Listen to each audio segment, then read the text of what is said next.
दोस्तों, पितामह भीष्म को कौन नहीं जानता है। पितामह भीष्म सामान्य व्यक्ति नहीं थे। उन्होंने ब्रह्मचर्य का कठोर पालन करके योग विद्या द्वारा अपने शरीर को पुष्य कर लिया था और दूसरा, उनको इच्छा मृत्यु का वरदान भी प्राप्त था। कहा जाता है कि पितामह भीष्म महाभारत के युद्ध में सबसे अधिक उम्र के व्यक्ति थे। महाभारत युद्ध के समय भीष्म पितामह की उम्र 150 वर्ष की थी और वह उस उम्र में भी एकदम स्वस्थ थे।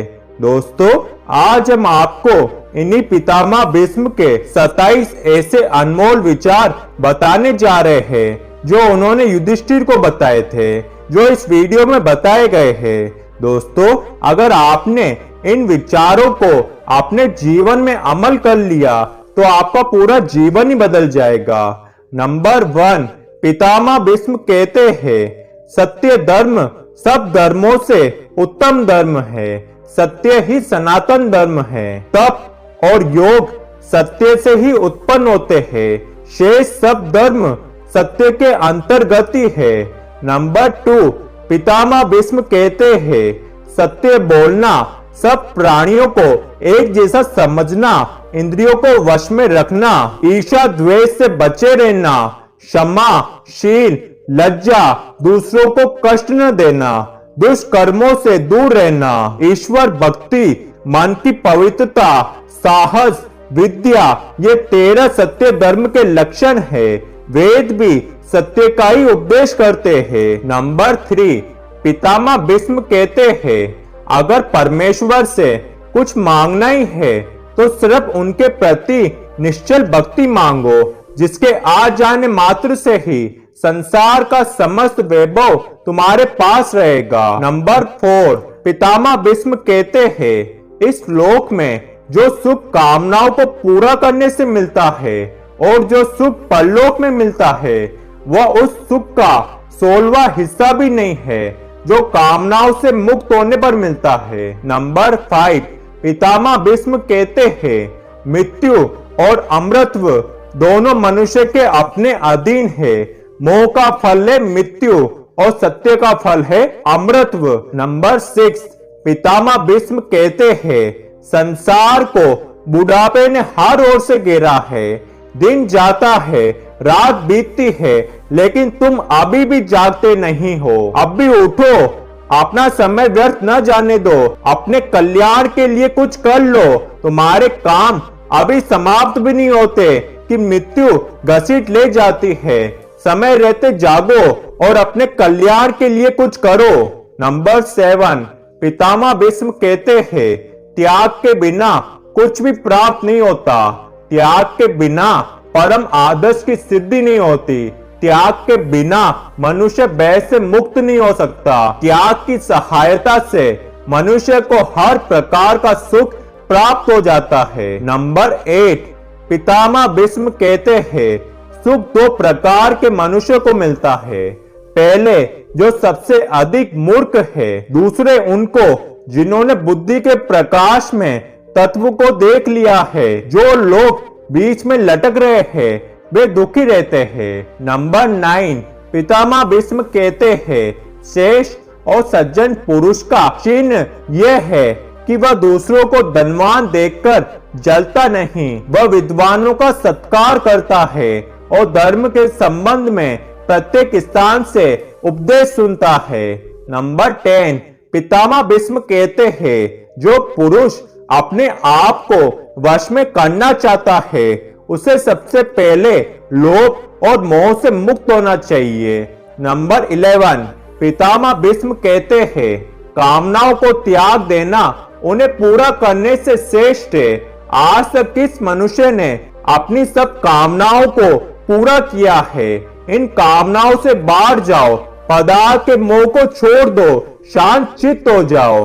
नंबर 12, पितामह भीष्म कहते हैं, जो पुरुष अपने भविष्य पर अधिकार रखता है और अपना पथ अपने आप निश्चित करता है, दूसरों की कठपुतली नहीं बनता और जो समयानुकूल तुरंत विचार कर सकता है और उस पर आचरण करता है, वह पुरुष सुख को प्राप्त करता है और आलस्य मनुष्य का नाश कर देता है।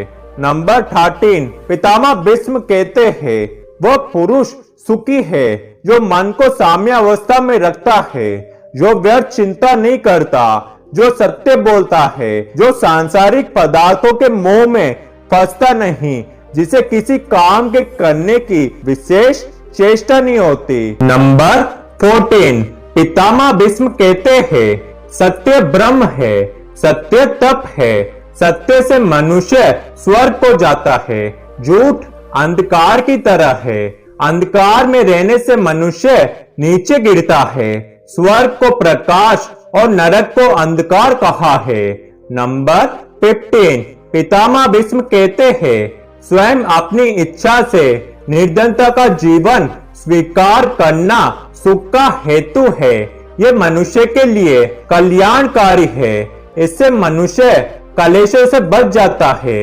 इस पथ पर चलने से मनुष्य किसी को अपना शत्रु नहीं बनाता। ये मार्ग कठिन है परंतु भले पुरुषों के लिए सुगम है। जिस मनुष्य का जीवन पवित्र है और इसके अतिरिक्त उसकी कोई संपत्ति नहीं है, उसके सम्मान मुझे दूसरा दिखाई नहीं देता। मैंने तुल्ला के एक पल्ले में ऐसी निर्धनता को रखा और दूसरे पल्ले में राज्य को, और परिणाम निकला अकिंचनता का पल्ला भारी निकला। धनवान पुरुष तो सदा भयभीत रहता है, जैसे मृत्यु ने उसे अपने जबड़े में पकड़ रखा है। नंबर 16, पितामह भीष्म कहते हैं जो मनुष्य व्यर्थ अपने आप को संतप्त करता है वह अपने रूप रंग, अपनी संपत्ति, अपने जीवन और अपने धर्म को भी नष्ट कर देता है। जो पुरुष शोक से बचा रहता है उसे सुख और आरोग्यता दोनों प्राप्त हो जाते हैं। नंबर 17, पितामह भीष्म कहते हैं कठिन परिस्थितियां आना इस जीवन चक्र का नियम है, बिना विचलित हुए इनका सामना करना ही सफलता का द्वार है।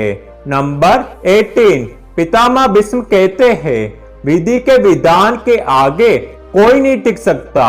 एक पुरुषार्थी को भी वक्त के साथ मिटकर इतिहास बन जाना पड़ता है।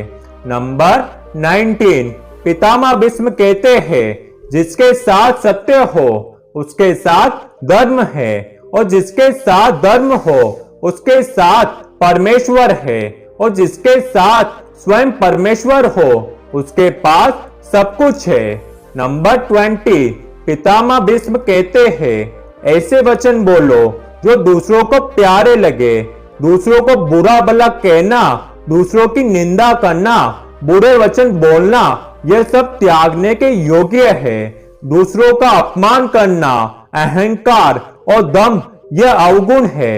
नंबर 21, पितामह भीष्म कहते हैं जिसे सत्य पर विश्वास होता है और जो अपने संकल्प पर दृढ़ होता है उसका सदैव कल्याण होता रहता है। नंबर 22, पितामह भीष्म कहते हैं बड़े से बड़ा शूरवीर भी अगर अधर्म और अन्याय का साथ देता है तो धर्म के आगे उसे झुकना ही पड़ता है, यही सत्य है। नंबर 23, पितामह भीष्म कहते हैं सत्य, धर्म, सम्मान आदि जगहों पे झुकने से मनुष्य कीर्तिवान और यशस्वी बन जाता है। नंबर 24, पितामह भीष्म कहते हैं पुण्य का संचय करना जरूरी होता है, लेकिन जो व्यक्ति जीवित रहता है वही पुण्य का संचय करता है, इससे आयु में वृद्धि होती है। इसलिए कभी भी जीवन का परित्याग नहीं करना चाहिए, जीवन से निराश नहीं होना चाहिए और आत्महत्या का विचार कभी भी मन में नहीं लाना चाहिए। नंबर 25, पितामह भीष्म कहते हैं जीवन को टिकाए रखने के लिए जो भी करना पड़े वह करना चाहिए। मरने से जीना अच्छा होता है, इसलिए जीने के लिए जो भी करना पड़े वह करना ही चाहिए, लेकिन ध्यान रहे कि सत्कर्म हो, इससे धर्म भी मिल जाएगा और जीवन भी अच्छा चलता है। इसलिए अगर लंबी आयु चाहते हैं तो खराब से खराब परिस्थिति में भी जीने की आस न छोड़े। नंबर 26, पितामह भीष्म कहते हैं, आचार से मनुष्य को लंबी आयु मिलती है, इससे ही मनुष्य को संपत्ति भी प्राप्त होती है। अच्छे आचार विचार से ही व्यक्ति इस लोक और परलोक में निर्मल कीर्ति प्राप्त करता है। इसलिए व्यक्ति को लंबी आयु पाने के लिए अपने आचरण को शुद्ध रखना चाहिए। नंबर 27, पितामह भीष्म कहते हैं, लंबी आयु और स्वस्थ जीवन जीने के लिए हमेशा 12 बातों का पालन करना चाहिए। नंबर 1, मन को वश में रखना। नंबर 2, कभी भी घमंड नहीं करना। नंबर 3, विषयों की ओर बढ़ती हुई इच्छाओं को रोकना। नंबर 4, कटु वचन सुनकर भी उत्तर नहीं देना। नंबर 5, मार खाने पर भी शांत व सम रहना। नंबर 6, अतिथि व लाचार को भी आश्रय देना। नंबर 7, दूसरों की निंदा न करना और न सुनना। नंबर 8, नियम पूर्वक शास्त्र पढ़ना और सुनना। नंबर 9, दिन में कभी नहीं सोना। नंबर 10, स्वयं आदर न चाहकर दूसरों को आदर देना। नंबर 11, क्रोध के वशीभूत नहीं रहना। नंबर 12, स्वाद के लिए नहीं, स्वास्थ्य के लिए भोजन करना।